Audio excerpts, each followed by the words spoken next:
The D. Coffee Foundation for Athletics and Education is working to provide college scholarships to underserved student athletes. We sponsor the athletes in showcase games where college recruiters can see them. However, a significant gap exists. These talented individuals cannot afford to participate on showcase teams, leading to missed opportunities to improve their lives. Your generous donation has the power to transform lives. Even a small donation can make a difference.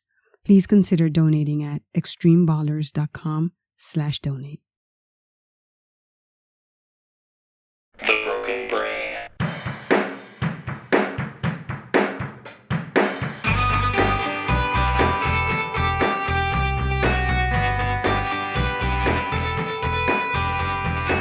Recording in progress. Get that started while I'm trying to figure out how to do the share. So, Yeah. Hi. Speaking of share, hi, Sharon. See, that was a segue. Right. Everybody out Never there, heard feel that free. before. Yeah, exactly. Right. I knew it was going to be the first time. Oh, back on the show. Hey, everyone who's out there. It's the Broken Brains first official Marvel trailer reaction video. Haha. With we decided to do this. Yeah, the fact that we've never done this before, like, what? And then it's like, oh, wait a second. The two of us in a 2-hour movie. Does anyone want the 8-hour podcast? Exactly, right? So do we want the Yes. So let's see. I'm gonna actually share this. So if anybody is hearing just the audio of this, then you're gonna hear the audio of it too. But anyway, so Sharon Blady back on the program, returning champion to the show. Probably the returning championist of all of them, I think. You've been on the show probably just as much, if more than any other guest. Oh, really? Oh, wow. Okay. So. I haven't been doing like the little head count, the little, tick boxes. And not a place that I've considered being competitive, right? Well, you're winning for whatever it's worth. No, I think you're up there with like probably, let's see, Chris, Revel, Carly. They've been on a lot, but we'll have to do a count. And we still have to do, like I said, catch up on things like Agatha, because there's a whole. I know, it's been a long time. And then we've got New World Order. Well, yeah, we were just off the mic talking about all the different things that have been going on that have been obviously in the world, but also just with us too. And we'll touch on let people know where to find you and what you're doing here afterwards. But anyway. As those who are listeners to the show know, Sharon and I do the deep psychological dive into all things Marvel, and so we thought it might be fun to talk about the teaser trailer that has been released so far for the Fantastic Four: First Steps. Yep. Official teaser, only in theaters, July 25th. That's the title of the YouTube video that I found to say it. So I'm going to play it, and then can you see it? It looks like I can see it. It's the biggest thing on my screen right now. Okay, great. And that is what it is on mine too. We'll see. I'll check and see how it records later. I don't know how that works. It's probably just recording all my other windows, broadcasting those. Even though we're not live, it's broadcasting all my information live everywhere else. Yep. So, So let's see. Let's see this thing. Welcome to the Baxter Building. We make a point to do family dinner every week. Sunday at 7, on the dot, no matter what. We're all here. Herbie, how's that sauce coming? Yeah, I'll be the judge of that. Okay, is this guy good or what? I want to add a couple cloves of garlic. Not because it's not delicious, I just want to add a little bit of zip, okay? T-5. Before we went up the first time, you couldn't turn invisible. Ben wasn't a rock. The best pilot in the world right here. Yeah. Best looking, he means. And Johnny never caught fire. Ben has always been a rock. Johnny is Johnny. Hi. And I am right here. Whatever life throws at us, we'll face it together.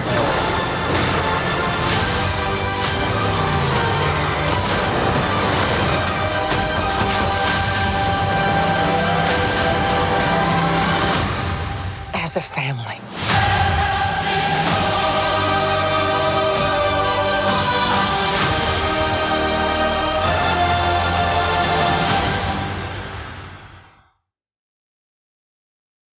It's awesome. I'm excited. Janet!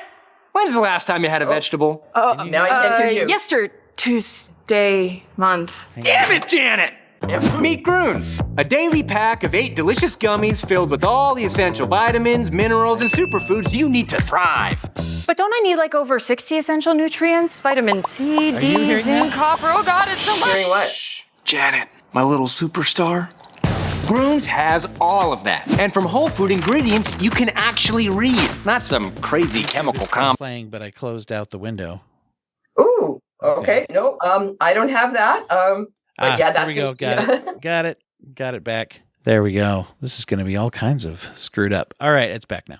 YouTube, I thought I closed the window and I just hit it somewhere, so I kept playing. So there's some ad for gummy vegetable gummies or something. Not that kind. Not the fun I can understand why you'd be a little like, what the? Like, I don't think I'm going to be able to tune that out. All right.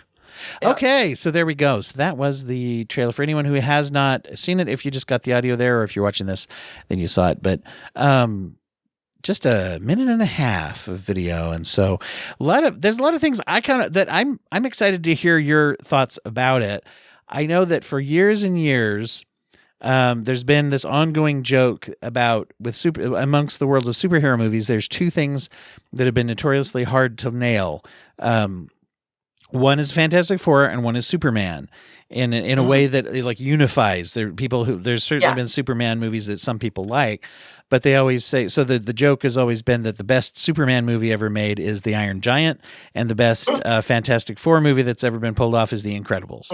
Right? So that with these two stand-ins that capture, and I think the reason is because both of those capture the essence of the, we got it. And so this trailer is now in the other, with the other sort of not as successful as one would have hoped movies for the Fantastic Four. People are actually reacting quite well to this. Like, oh, is this going to be a good Fantastic Four? Well, this is it. And it's interesting too, because the other one that I sort of would have put in there is kind of the same way that, again, Hulk was one of those ones that until the Edward Norton one, right? It was just all of these things. It's like yes, there was, it was basically, there was this gap between Lou Ferrigno and Bill Baxter, and that one. And yes, it was of the era, so there's a certain whatever. But it was still something that everybody loved, And then it was just like all of these different things, and then it's like finally the Edward Norton one. And he was like, oh, okay, we've got a thing here, and then that turned into its own whatever. And fortunately, so yeah, I'm kind of that's where I'm at with Fantastic Four is like the okay. Let's see if we can. This is, and I have to say, this is giving off like a much better vibe, and I think the folks that are in it, and that I love the trailer, and I will admit a certain amount of it is the fact that they've clearly put it, in the past, in the 60s, and they've really leaned into that in a really cool way, like to see what it like.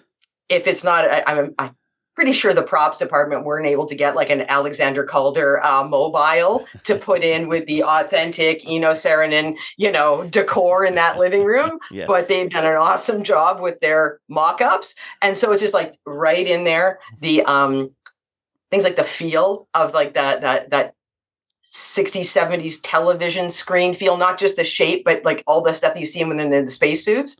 Yes. Yeah. So to me, there's an authenticity that's there. Well, and there's because there's the real, it's an my understanding, like it's not the Marvel universe that has been depicted in the movies so far, meaning, and I think the only reason they specified that is so people know that this isn't going to be, Tony Stark's not going to stumble through a time portal, or they're not going to have to say, oh, Captain America's on ice over here during this time or whatever. Yeah. Maybe, I mean, I don't know if they will, but they're probably not going to. This is going to be, at this point, although obviously they can do whatever they want, but I think this is a standalone kind of like, okay, we're doing a Fantastic Four movie that's just a Fantastic Four movie.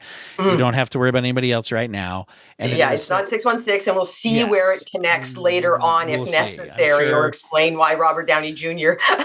is Dr. Doom or whatever it is, which we can talk about that too. But but so I think that by trying to do something that is its own thing, which has been a while since they've been able to do that. Some of the Marvel movies in the original, we didn't have I feel like they've become burdened with the expectation. As soon as Thanos was defeated, everybody's like, well, what's the next big, huge chapter that's going to take 12 years and why hasn't it already happened?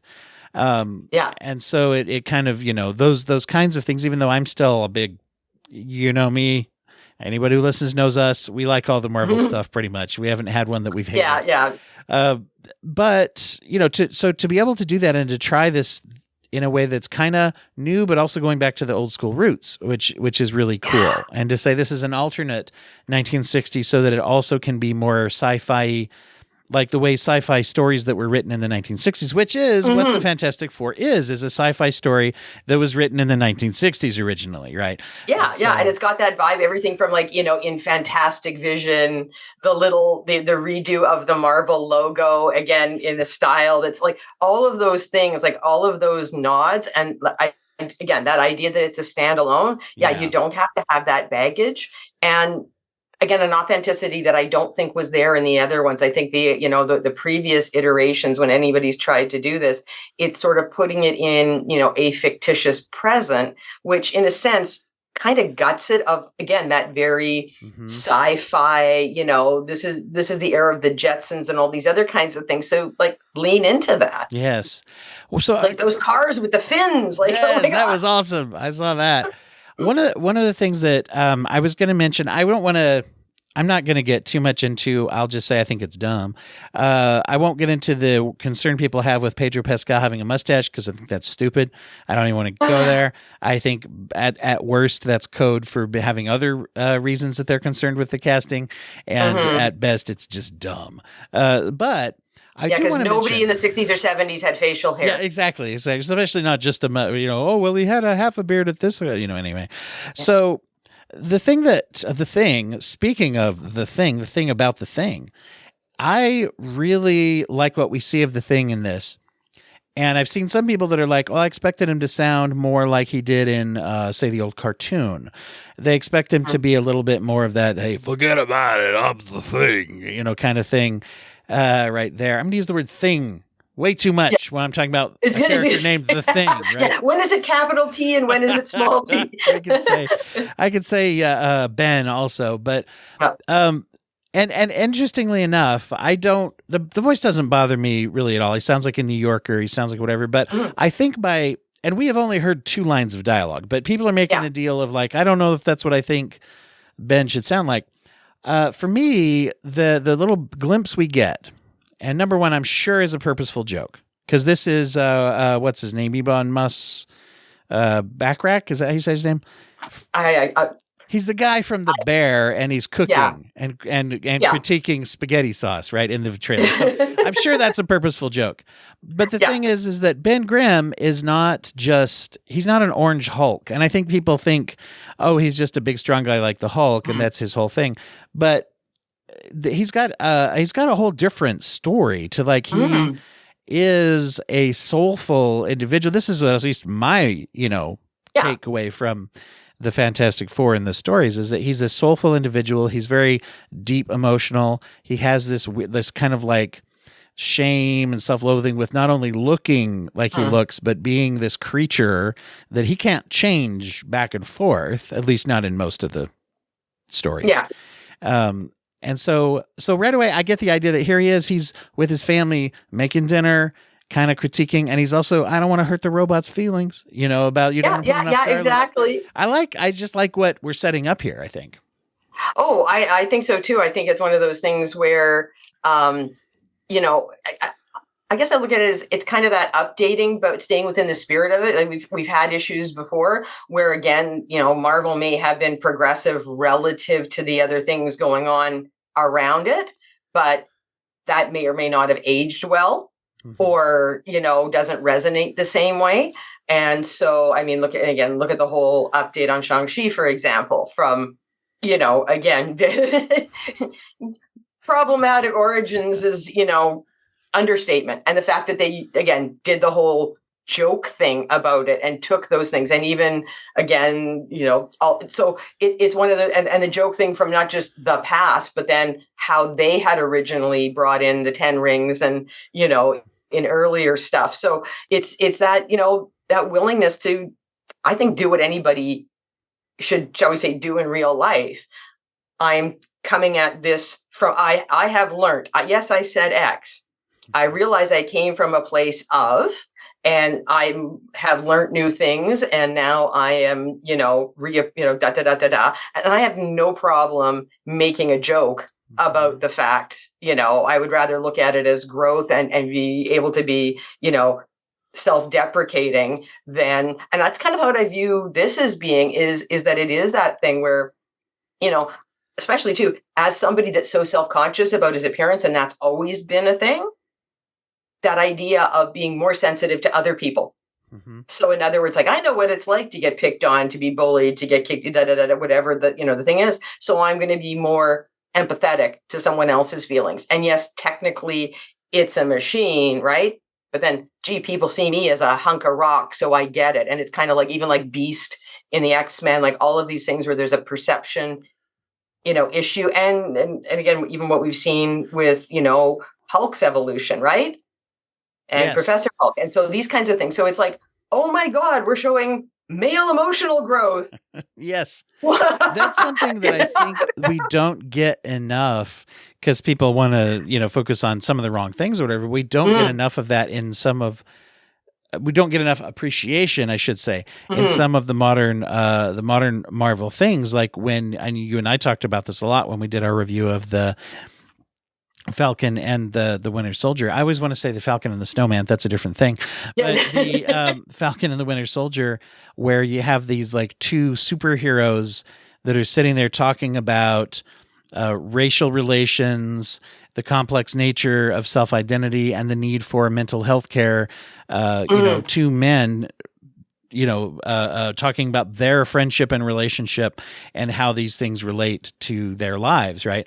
And I think that, and the sense of community in that, is one of the reasons where people maybe missed. But when people watch that show, they were like, some critiques that I agree with, like, oh, well, the fight choreography wasn't quite up to snuff. And it's like, yeah, I actually thought that too.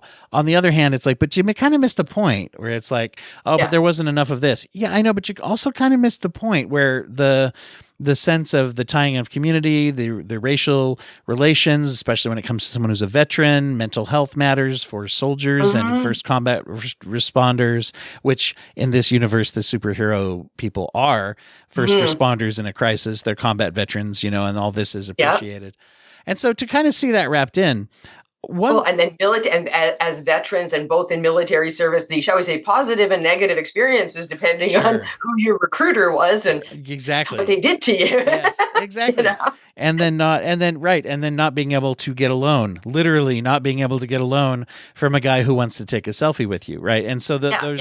And then other folks that have been, yes, I was recruited, and then I was gaslit into oblivion to the point it's a murder machine. Yes. So they both got their own, like, honor to serve on one level kind of thing. Like, they both went into the military with good intentions and then went down two paths that, And that will be interesting to see some of that play out with what's his face, Kurt Russell Jr.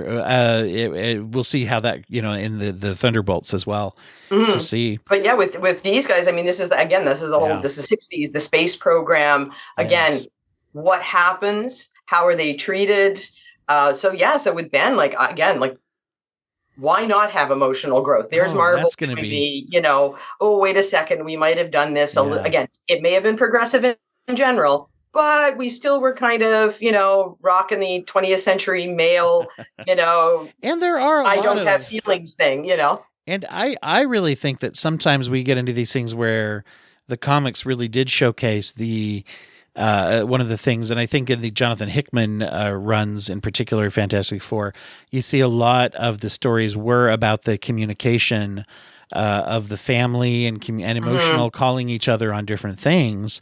And there's been a lot of that evolution with Johnny Storm's character, and some of the more like playing around with that nature of him, of everybody, every girl's in love with Johnny Storm. But then in the comics, some of the more recent runs, they've also done some interesting things with that, where he had a relationship with a less humanoid alien, and it like showed how they connected on an emotional level that transcended sort of those kinds of things. So it opens up a lot, and of course, we don't even see much of him even doing anything in the trailer. So knowing what Johnny's going to do, I did want to mention the role of Sue Storm, as Vanessa Kirby and Pedro Pascal have that conversation, which is the bulk of the dialogue that we actually get in this, right? Where you see Reed having like, "Oh, I've done this somehow," or it looks like he's having doubts, and she's pulling them together. And I had read somewhere else that reportedly this in the script, I want to see how this plays out, because they say that it's really in some ways Sue's story, that she is a focal point. And I think that's very interesting, because for all the obsessive talk about whether or not Mr. Fantastic can grow a mustache, I think that Sue Storm plays a much larger role in the stories in some ways, because she's also the one, and this is where Reed Richards has that shared attribute with Doctor Strange and with Tony Stark, where he's like the smartest guy in the world, kind of. And he's got all these especially if you get into the Council of Reeds or Citadel of Ricks kind of thing about him, and like how he both can save the universe, but other versions of him threaten the universe. And but she's someone who can consistently go toe to toe with him and like hold the line and say, "Hey, this is an actual partnership with another super person who is also, and your own little super team is literally your immediate family, found and blood family." Right. And especially when their kids come into the mix and everything. Anyway, a long-winded way of just saying, I think that's very interesting. And that might have been one of the big flaws, is that do we ever have Sue Storm considered to be, oh yeah, she's the invisible woman? Huh. I mean, because there's not layers there, right? Exactly. And as she says in the trailer, she's like, "Well, I'm here," and so we never call her the force field creating woman. By the way, we call her the invisible woman. There's layers there too. But to see what she brings to it, I think is something that has been absent, if that makes sense. And that's something that I hope they do tap into, and if it turns out it is. Again, a lot about her story, that would be interesting. But again, we can expect a certain demographic of air quotes fans, get their tidy whities in a knot and, and chirp about it from their mom's basements. Yes, exactly. Yeah, we'll get those, but that is what it is. But it's one of those things that, that's something I look forward to, because again, seeing how they're exploring these other things so well, and again, even those times where you might, they missed the mark or something, but it's like, there's attempts. And I think that's where a lot of times when you and I, where it's the whole, like we pretty much love everything, or we might have our critiques of it, but it's not I didn't like how this thing went, so therefore I'm throwing the whole thing under the bus. Right. Most of the time it's been those, they could have done this a little differently, but you can see what they were trying to do and they just missed the mark. But the point is, they were making the effort. They were trying a thing, to see that, which is better than not trying at all. Exactly. No, absolutely. And to see someone from a standpoint of all of these characters, if they are given their equal thing, it's not just like, we tend to unfortunately define the heroes in these stories by their powers. And I hope that what we're going to see, the formula, especially with a psychologically literate storytelling process, what you do is you're telling a story that happens in the same world as where these superheroes live. And the MCU typically, in their best have been that. You see things like Guardians or even Endgame or whatever. They are science fiction movies with superheroes in them. Or you see the Winter Soldier is a spy espionage movie with superheroes in it, basically is what you're saying. Yeah, exactly. Or even with some of the series, I'd say with Miss Marvel, it's a community and family story with a superpowered, protagonist, right? Oh yeah, like and especially the fact that they ground it in the house, whatever. It's like this is that family, again, TV series, whether you want to use like the iconic like Family Ties or this and that, whatever. It's just like all of that. But again, throw in the superheroes, throw in the weird stuff, throw in the fact that, it's not just somebody coming in onto the set with the laugh track. It's the, oh crap, who just crashed into my wall, you teleported into my wall, and, mom's going to beat them with whatever she grabs off the coffee table. And it will be interesting because we're also diving into right away. We've got obviously the big shadow of Galactus, and I do feel like one of the other things that, admittedly, and this is not actually, it's not a direct critique against the creative teams that made the other Fantastic Four adaptations, because I think to come out swinging with like the weird sci-fi, aspects of a superhero movie back in those times when they did that was probably swinging for the fences a little more. Now that we have seen that, like with shows like Loki, or I'm even going to say Quantumania, which by the way is the other best Fantastic Four movie, because that's a storyline. Quantumania is definitely a movie that, if it was in the Marvel comics, would be the Fantastic Four instead of the Ant-Man family. Exactly. Right? It just went micro rather than space. Yeah. Yes, exactly. That's just a weird multi-dimensional planet eating. So we're starting right out with Galactus instead of just saying, let's like stop a bank robbery, or here's the other guy that was, now Dr. Doom is just essentially Lex Luthor or something. So I think, we're ready for the weirdness of it. We're ready for the extremity of it in a way. So I hope that they go for it and make this a good, like, real story, for us.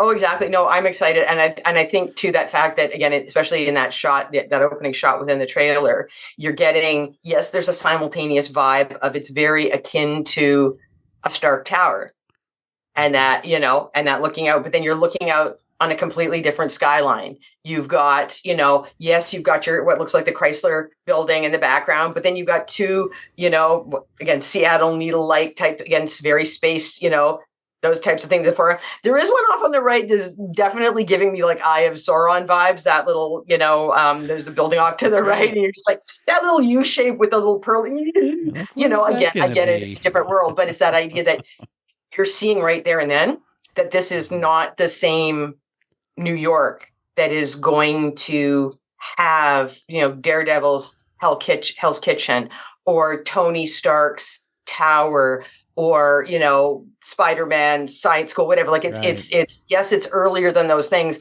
but it's also, these are not the buildings that those folks are then emerging from and seeing them X number of years later. So I have to say, I like that immersive thing. And again, we've got a multiverse now. So if there is some sort of connection at a later date, that's, fine, whatever, do it however you want. But I do love that. And no, I'm super excited about it. And it gives them that opportunity to do all these things that we talked about. And I love the fact that, they're able to play with multiple genres, in a way that I don't think anybody would have touched in the past. And that might have been part of the thing that was missing. Yes. Because they just didn't encapsulate all of it because they didn't know how. And then it's like, okay, got to pick a genre. This is a superhero movie. Yeah, absolutely. And to go transcendent to, I think also it feeds on itself too, because the repopularization of comics and things that came, all the new comics readers that came from movie viewers that flowed into comics, or those that have been doing comics a long time. And then,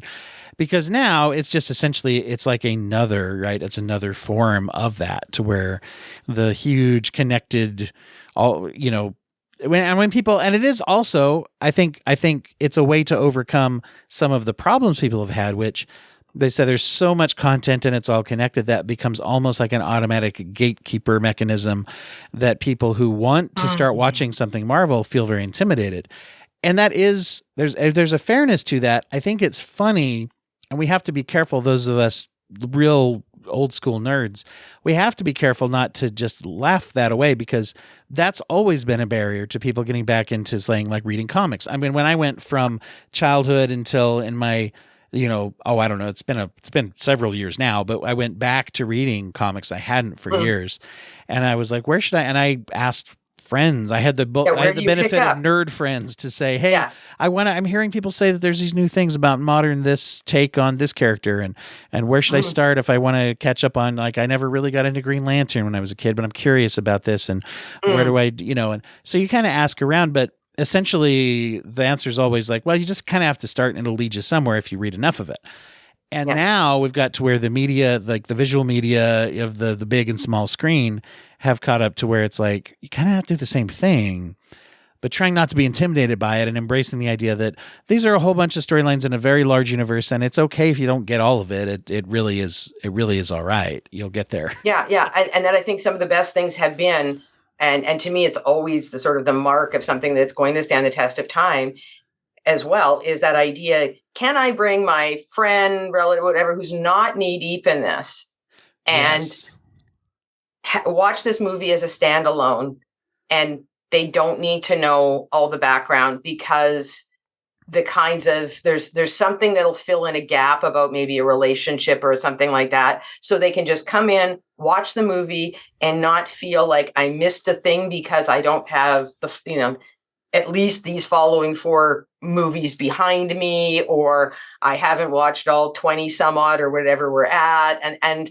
that's the other part that I'm looking forward to this one. Now, again, it's got that standalone status in the first place. And that's, I guess, the other part is that you've got that advantage there. But yeah, a good movie, a good superhero movie should be that thing that, first of all, again, stands on its own, but might be that thing that either gets somebody into comics or back into comics. And or just even I could dabble in that. I don't know if I want to go down the rabbit hole or not, but I don't now feel morally either obliged to. I know enough that I can do a thing and I can enjoy it with not feeling, oh my God, if I'm going to watch if they come up with a sequel, oh my God, what's the homework I need to do?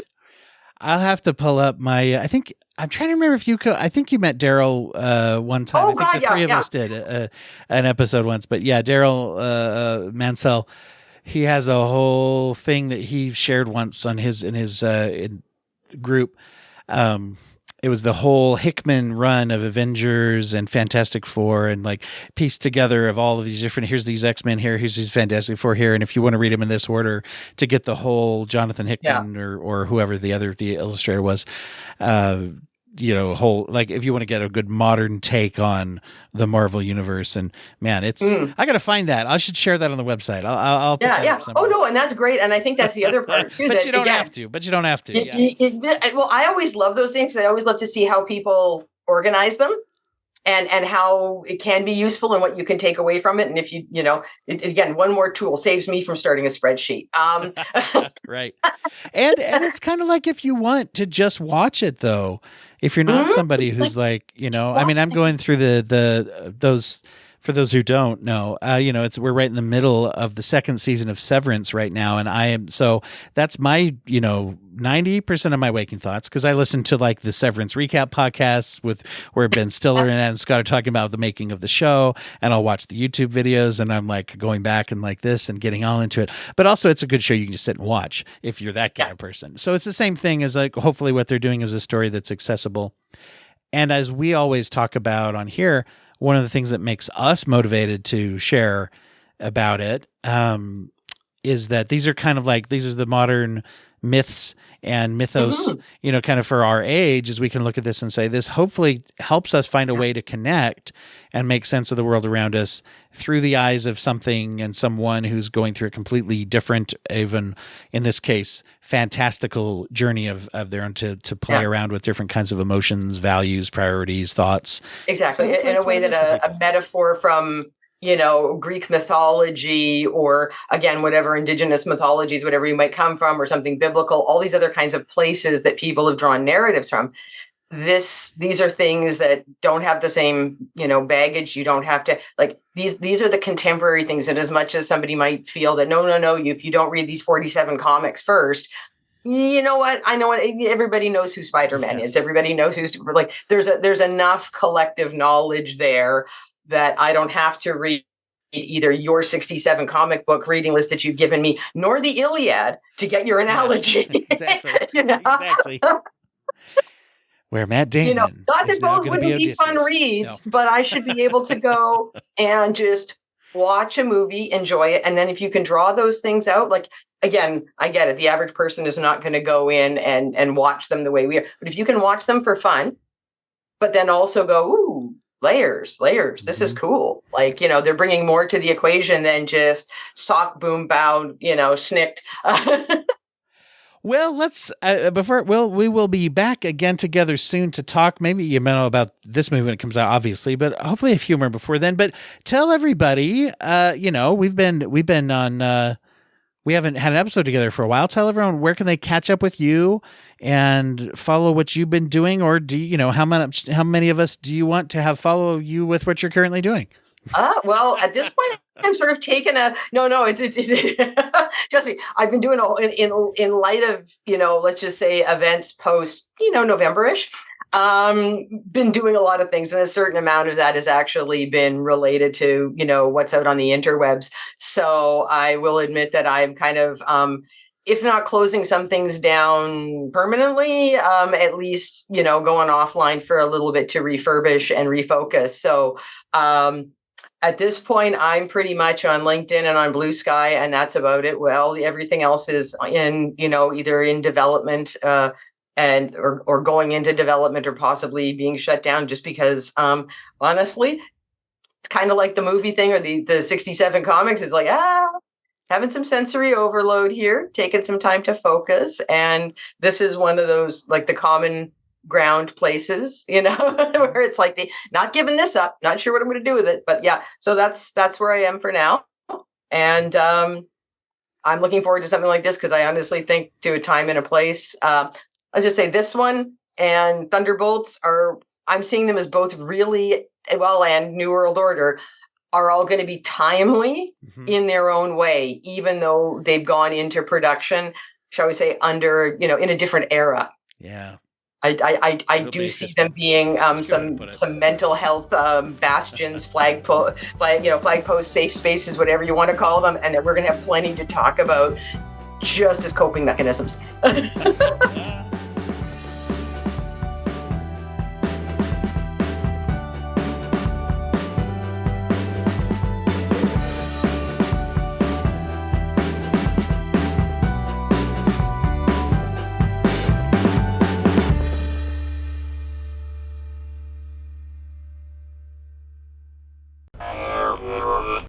Thank you for listening to the Court Arts Podcast Network. To listen to more Court Arts shows, visit courtemparts.com.